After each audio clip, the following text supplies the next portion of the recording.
What's up, YouTube? So the government shutdown is officially over, and the longest of its history. And SNAP is back, or is it?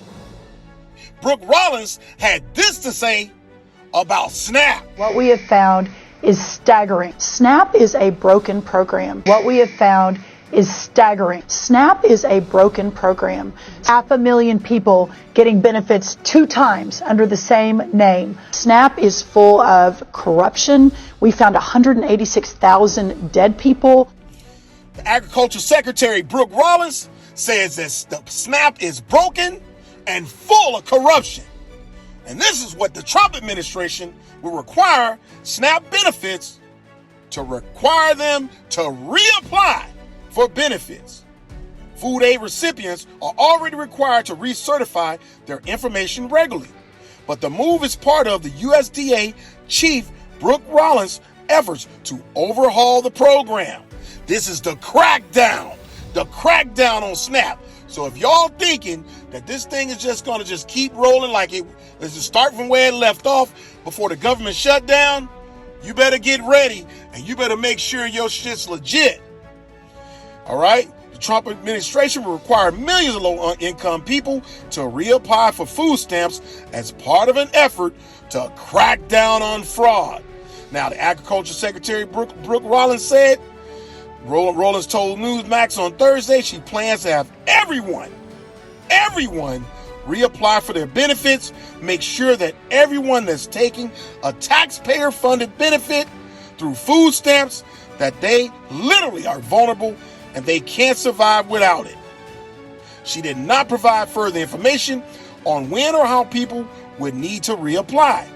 Her comments come after funds for the Supplemental Nutrition Assistance Program ran out of federal funding during the government shutdown.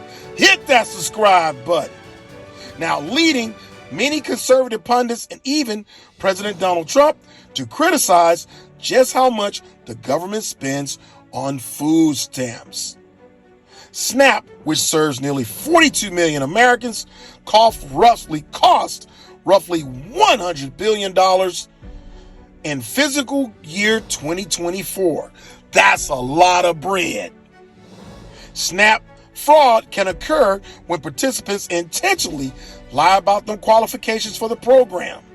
Now, remember all those TikTok videos where people was airing out their dirty laundry about SNAP?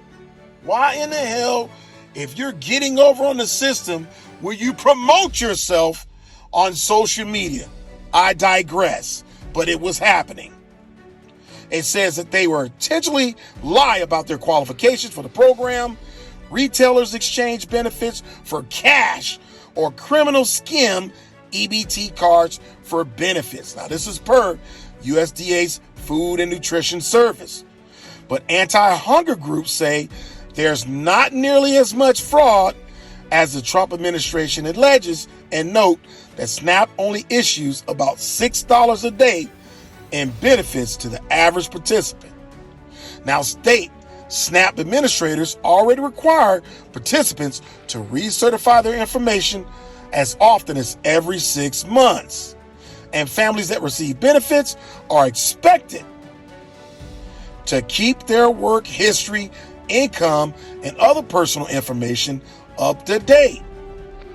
Now, USDA did not immediately respond to a request to clarify a timeline for Rollins' new plan or how it differs from the current state-level requirements for participants to reapply for the program.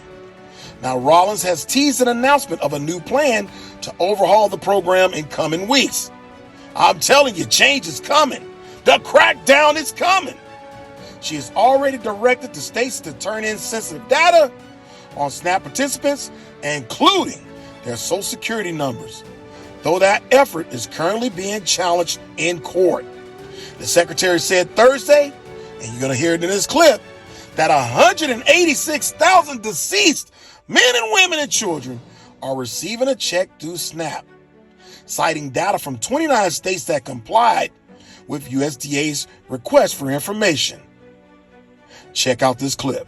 80% of the able-bodied Americans, meaning they can work, they don't have small children at home, they're not taking care of an elderly parent, they can work and they choose not to work, of course, because they're getting significant benefits from the taxpayer. We asked for the SNAP data earlier this year. It has never been turned over to the federal government before. We had 29 states turn it over, mostly red states. 21 states said no thank you. So this light, Laura, that has now been shined on what is perhaps one of the most corrupt, dysfunctional programs in American history, we are cracking down. We now have a plan to fix it. Federal officials and GOP lawmakers have been determined to show they're taking wasteful spending seriously after months of work to reduce spending due Doge.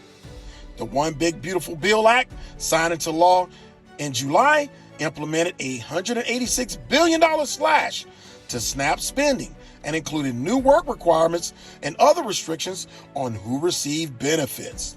Now, the biggest overhaul of the food aid program to date. People keep talking about SNAP, but SNAP is supposed to be if you're down and out. Trump said Monday on Fox News, the number is many times what it should be. It really puts the country in jeopardy. Able-bodied can do a job. I agree there, sir. They leave their job because they figure they can pick up this. It's easier.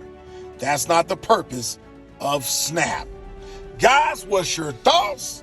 Now look, the government shutdown is over, but now the SNAP crackdown is about to begin. You leave a comment. Mind you, if you're able-bodied, you're not disabled, you're not caring for someone with a disability, you're not a senior citizen, look, you're going to have to go to work. And what's 20 hours a week and 80 hours a month if you can physically do a job and you're not taking care of someone else that potentially is disabled themselves? Guys, you leave a comment. What's your thoughts? 186,000 people that are dead still receiving a check? Come on! That ain't right. Till the next time, let's talk with Corey. Hit that subscribe button. Let's talk with Corey out.